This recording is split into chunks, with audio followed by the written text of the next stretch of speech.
Okay, this is Jeff Head with the Jeff Head 1/350th scale YouTube channel and also defense discussions.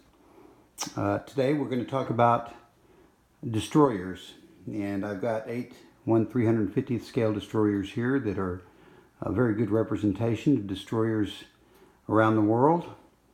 And we'll talk how they compare to others that aren't represented here, because there are obviously many others that aren't shown here on the table.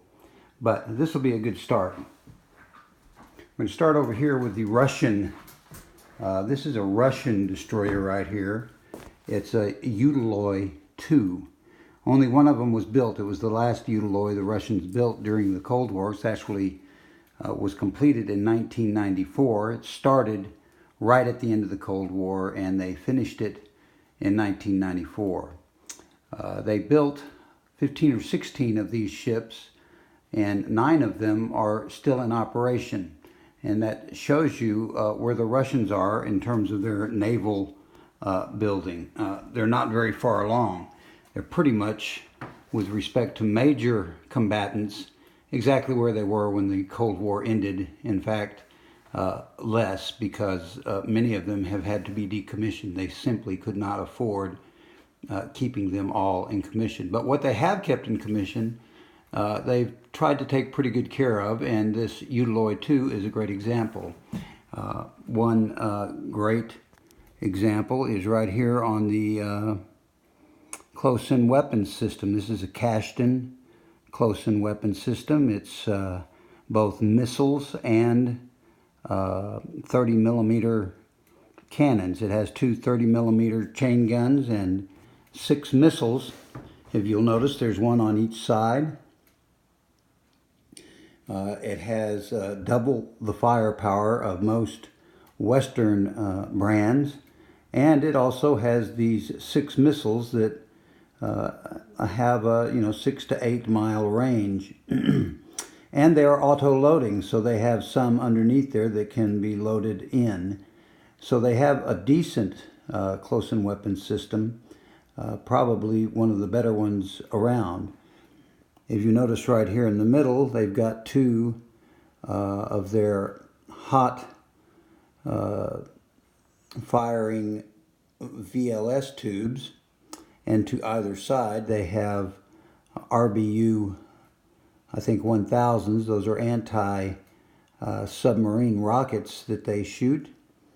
You can see that there's 2 round installations on the VLS. Each one of them carries 8, so they've got 16 VLS air surface-to-air missiles there.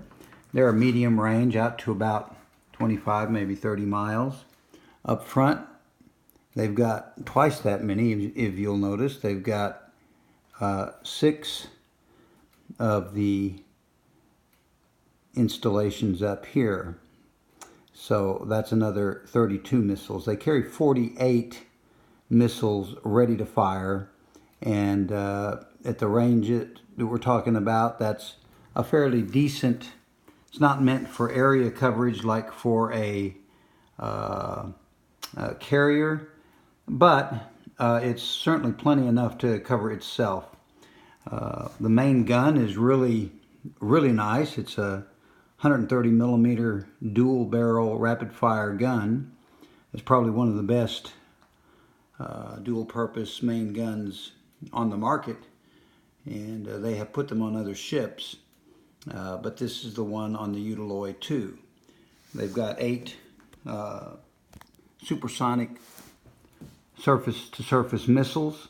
Those can either be anti-submarine missiles, or they can also, as I understand it, load anti-shipping or anti-surface missiles. A lot of electronics. However, none of it is aperture radar. It's not electronic in terms that it doesn't rotate. These are all, pretty classic but decent Cold War era electronics that they have upgraded as best they could.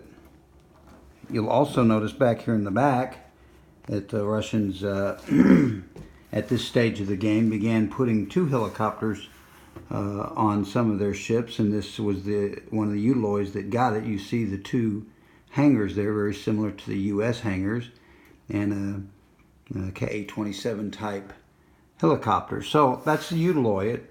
It displaces 8,500 tons, and is a good vessel. This particular model is a Trumpeter model that I bought. So we'll move on now to a newer model. This model is a German destroyer. It's the F-125 class. It's called the Baden-Württemberg, and it displaces 7,200 to 7,400 tons. It has a 127 millimeter main gun. It's got a place and provisions for 16 Mk-41 16, but in addition to that, it has 2, as you can tell, ram missile launchers, one in forward and one aft. Each of those carries 21 missiles, and that would be, of course, 42 missiles. They then have 8 surface-to-surface missiles that are harpoon-like missiles, and they've got a couple of 25 or 30 millimeter autocannons on this ship as well. I expect when they put the Mk-41 in here that they'll load them up with evolved Sea Sparrow missiles, where each of the vertical launch tubes can carry 4. So 16 times 4 is 64, and that would outfit this ship to do a decent job out to about 50 miles of covering itself and other ships with it. But certainly it's not a large enough capacity to be a major escort to an aircraft carrier, although these ships have done work. This particular model came from Shapeways, which is a 3D company, and they have Dutch Miniatures is actually the name of the company that built this ship, and they are putting out 3D builds of pretty much waterline version only ships, but they do a fairly good job. Now what I did is I took what they had and then added a lot of like the main gun and the ram launchers and the harpoon launchers. They came from Veteran models, which are aftermarket supplier, because the 3D modeling doesn't give the detail on that level to those types of weapon systems. So a lot of the weapons and the sensors I added, but other than that, it's a nice model. And you notice the Germans as well are carrying 2 helicopters on their vessels to ensure that they are able to prosecute enemy submarines and stay with them until they get them. You can see the Mk-2 version of the 25 millimeter autocannon there on either side. So now we'll come over here and look at a couple of Japanese ships. I put 2 Japanese ships here because they're 2 distinctive designs. This is a Trumpeter model of the Atago class Aegis Cruiser. Actually, it's not a cruiser, it's a destroyer, but it is displacing right under 10,000 tons. It is actually the Japanese version of the Flight 2A vessel that the United States uses in the Burke. It's got a 64 missile Mk-41 installation forward. Also forward is a 127 millimeter dual purpose main gun and a Phalanx 30 millimeter gun. They build their bridges quite a bit higher than the United States so that the APARS is up higher, and therefore the thought is it will see further, which it will. And then of course the bridge is on top of that. So they're way up off the water there, The drawback, of course, is they risk a higher chance of their stealth not working as well at that height. You can see the missile launchers here basically in the same place as on the U.S. ships between the smokestacks. Another 32 missile launchers. So this ship, like the Flight 2As, carries 96 missiles. And then that is a aft 20 millimeter Phalanx. They have a hangar that carries one Seahawk-sized helicopter, but can also carry a vertical launched UAV. So that gives them the opportunity to have two aircraft in the air, and it's a good model. It's a good model from Trumpeter. This next model is the as a QE destroyer that they built. It's a all Japanese design. It's their own version of aperture radar and full system defense that talks directly to Aegis, and so integrates well. This ship was built specifically as an escort for the Atagos, and what they have is a Mk-41 32 cell launcher up front that is stuffed full of Evolved Sea Sparrow missiles, out again with a range out to 50 miles or so, and there's 128 missiles in there. So they're here to help protect the BMD, the ballistic missile defense capability of the Atago.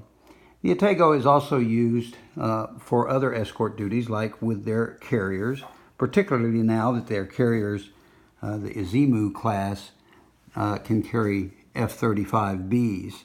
And that's an important development, by the way, because the Koreans and the Japanese, the United States on their America class LHAs and a couple of their WASP class LHDs are putting 20 to 24 F-35Bs on those carriers to make escort carriers that allow the United States to all of a sudden have 4 more carriers.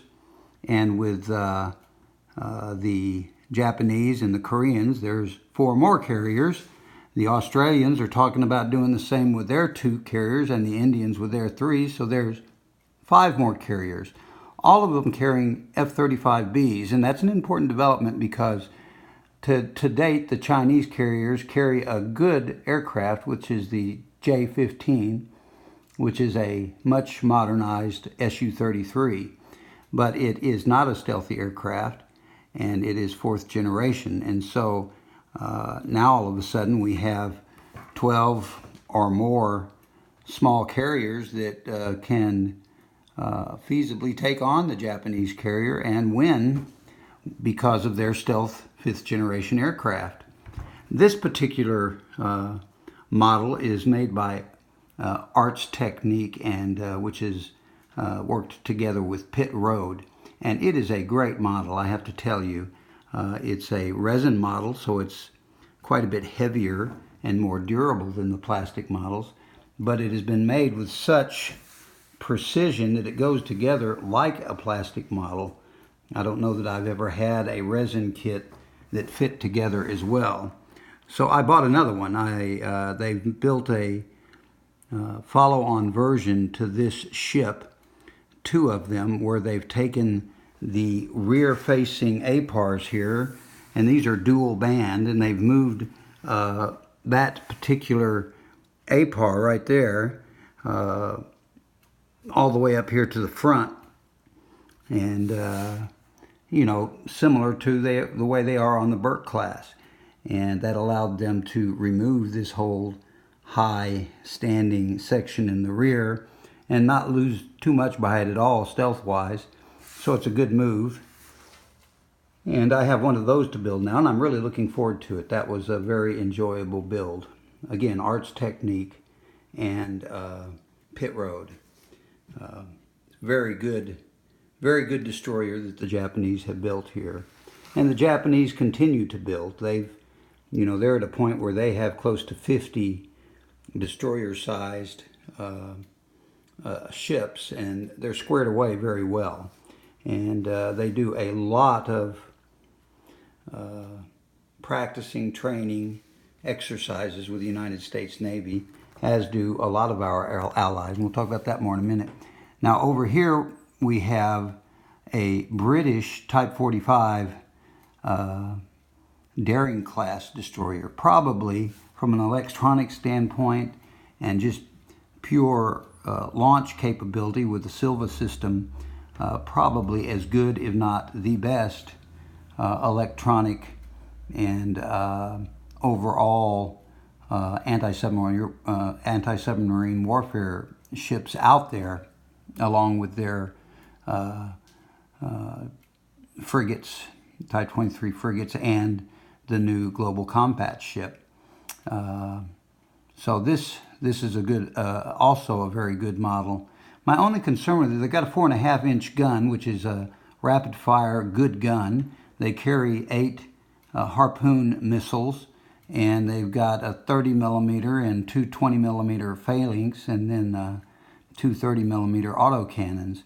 They also have torpedoes that they shoot out of these openings where they have their embarked ships. And then they carry 1 helicopter, but it's a Merlin HM2, and that's a great helicopter, probably one of the better anti-submarine helicopters in the world. They'll carry 4 great torpedoes and a lot of sonar buoys and have a great range. And so their hope is, rather than having to need 2 helicopters, the one larger helicopter with good range will give them the edge. My own thinking is I'd rather have 2 helicopters, because then you can be sure that you always have a helicopter over a submarine that you found, and the 2 helicopters you have just swap out with each other and never lose sight or sound of the submarine unless it gets away from them. Now, this model is also built by Trumpeter, but I have a Trumpeter version of this because I wanted to compare it to the British model maker's version, and I believe the British version is better, quite frankly. So I would suggest that model, but the Trumpeter model goes together well. They both look very good. So that's the British. Now we'll go to what most people consider to be the best destroyer class in the world, and that is the Arleigh Burke class destroyers. The United States currently has 71 of these in the water and are building 14 more, but with the full build of the Flight 3, and this is a Flight 2A version, which added the dual hangars in the back. And as you can see, they are dual hangars and carry 2 Seahawks. And they carry 96 missiles, 48 in front and 48 in back. At any rate, or that's 64 in back and 32 in front. At any rate, the United States, because of the just astounding number of ships that they have, and before the United States is done, there's going to be between 85 and 105 Burkes plowing the waves. And there's just nobody else who can afford to put them out there in those numbers.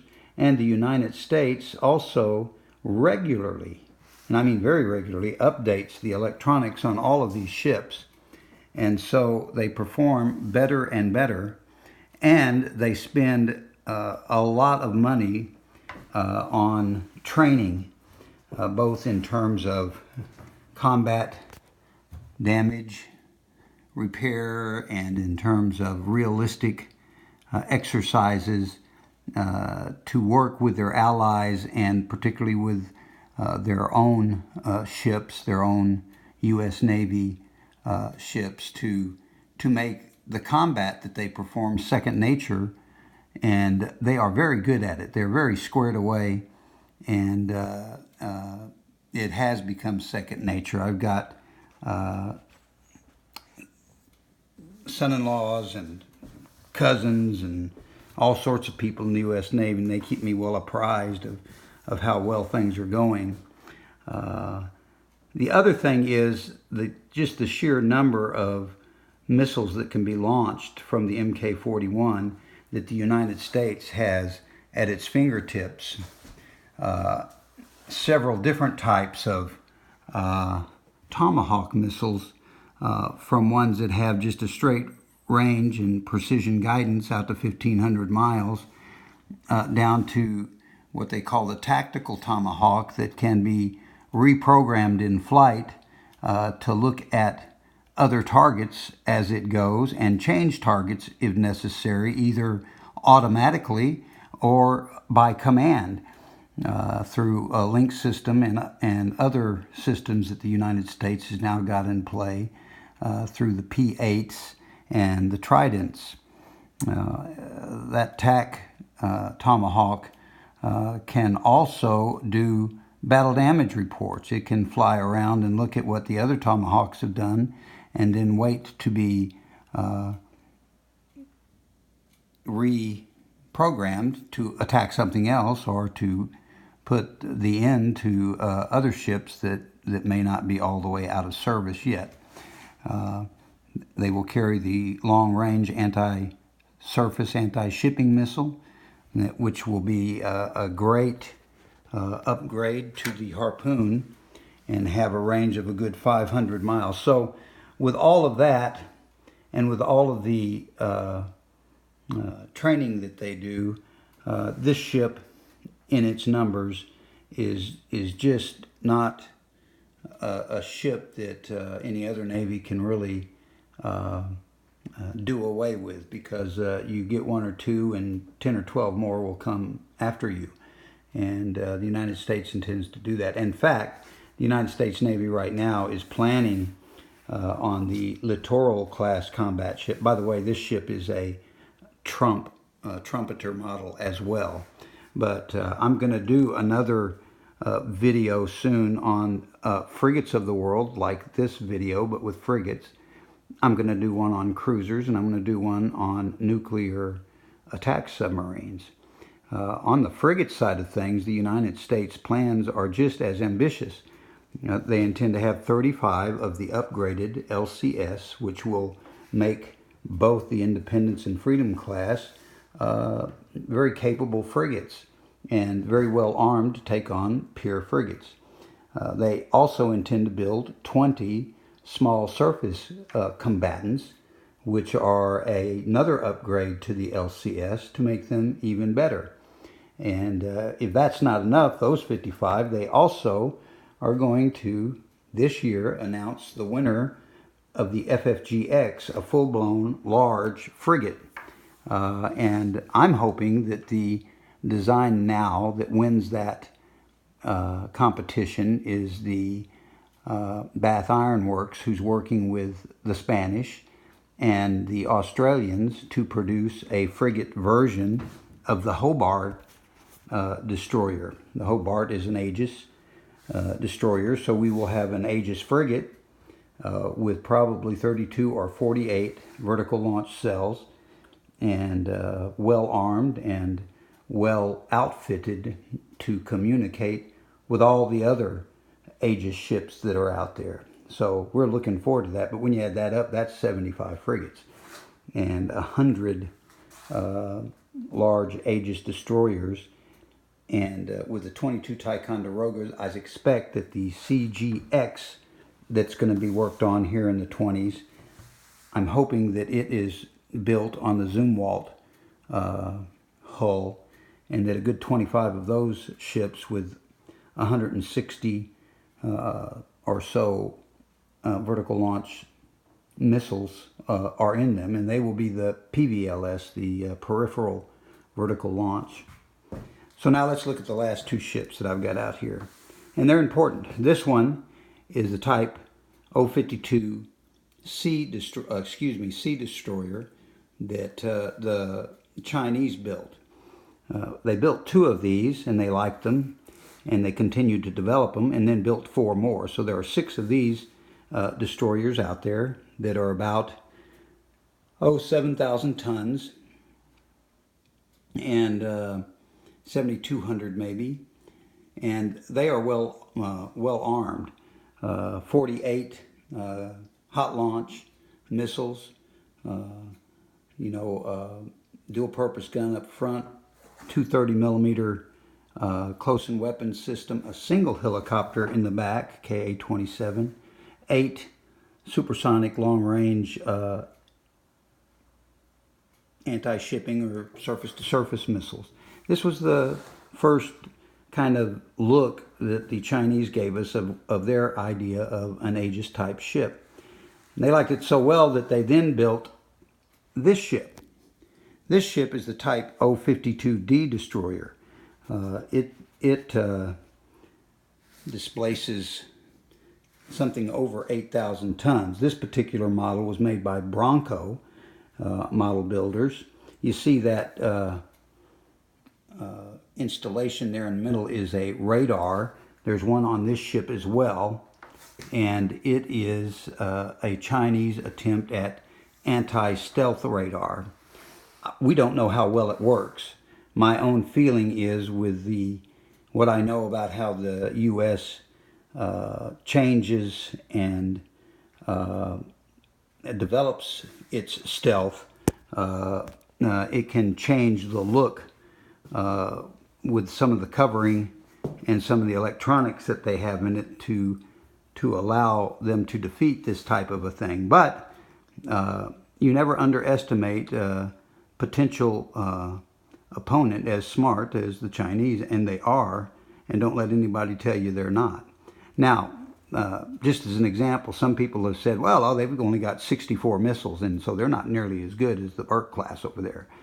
Burke class does have 96, but what they forget about is this little booger right here. That is a Chinese HQ-10 launcher that is very similar to the Ram launcher, and it carries 24 missiles. So instead of 64, they really have 88 missiles ready to launch, and they're getting right up there with the Burke 2A.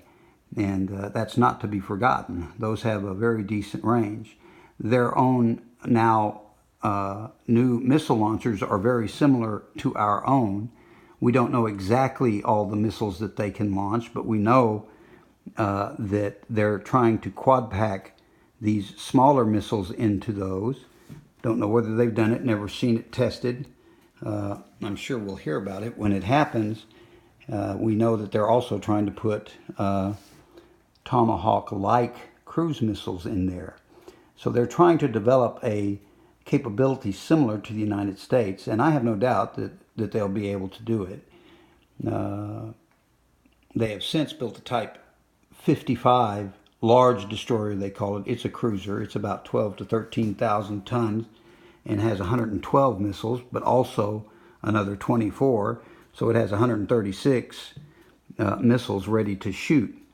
And whereas the Type 52D, like the 52C, has 1 helicopter, the Type O-55, which you'll see in the cruiser version of the video I make later, it carries 2 large helicopters of the size, about the same size as the Merlin over there on the HMS Dragon. You know, I sure do like that dragon on the front end of that thing. It's great looking. Anyway, now you're getting serious anti-submarine warfare capability when you have 2 of those long-range helicopters that can carry 4 torpedoes, and you have 2 of them, and that's exactly what they've done with the Type 55, but not with the Type 52D. They have built a lot of these. They've got 22 or 3 of them built. 11 or 12 are already commissioned, and the other 11 or 12 are either fitting out are doing trials, and that's a lot of ships. But they figure they need them because of how many of these Burke ships there are. So we figured they're going to build up to 40 of these. Some people think 30. I think they'll go as far as they can. They may have a new revision of it to some extent, but I would not be surprised to see them build 40 of these ships. And that will give them a lot to work with, because 40 of those, 6 of those, several other decent destroyers, the 4 Sovereignty that they have now added vertical launch to, and outdone the Russians with their own ship, and others. They're going to end up having 70 or 75 destroyers.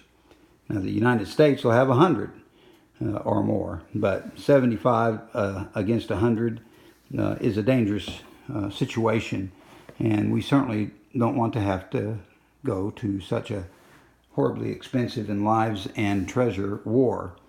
And of course we build these things to avoid that. They'll also have probably at least 20 of those cruiser-sized ships, just like we will with the Ticonderogas and then the follow-on. And as you'll see in the frigate version, they have built a littoral-class ship that they're going to build 70 of, or 80 even. And they're not really effective out on the high seas, but they can take care of themselves around the coast and let the bigger ships go protect the CLOCs, the sea lanes and sea lines of communication. So there you have it. One thing I might say is that the British ship over there is very similar to the Horizon class. Nobody builds a Horizon class 1/350th scale ship, or I would already have it.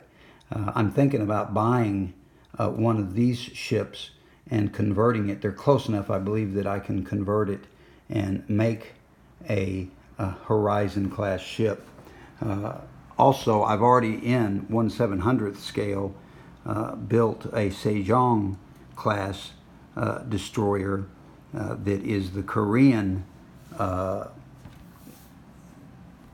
Aegis class, that's similar to the Burke, but a lot more firepower. They have 165 missiles ready to go on that ship. It's just a little bit longer, and other than that, looks like a Burke class, and it displaces 11 or 12,000 tons.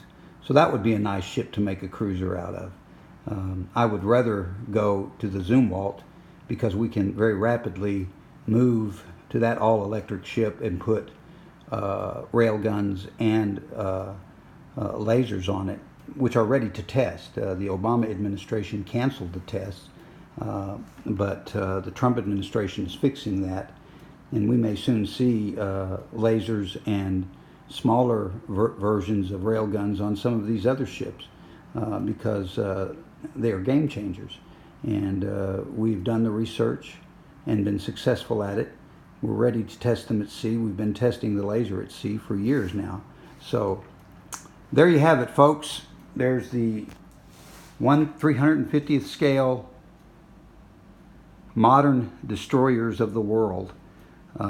Certainly, as I said, not all of them, but representative enough that you can get a good feel for what's out there. And certainly with the U.S. and the Royal Navy and Russia and the Chinese, certainly the bulk of the destroyers that exist out there. And as I said, I will follow this up with the frigates of the world next. Thanks for watching. Get your friends to join our channel. It's free, and we've got a lot of neat videos out there. If you want to see the 2 carrier strike group Japanese carriers with F-35s, or the 2 Korean Dokdos, look at the channel. I've got videos of both of those, and they're pretty awesome to look at. So you guys also, the Chinese aircraft carrier group, as well as the Russian one, although the Kuznetsov is is going into refit, and I think it's going to come out, but you just never know. They're so short on cash. You will see, however, an excellent frigate that they've got going, probably one of the best in the world, and with the firepower of a destroyer. So you guys have a wonderful evening. This is Jeff Head. We'll talk to you later. Thank you.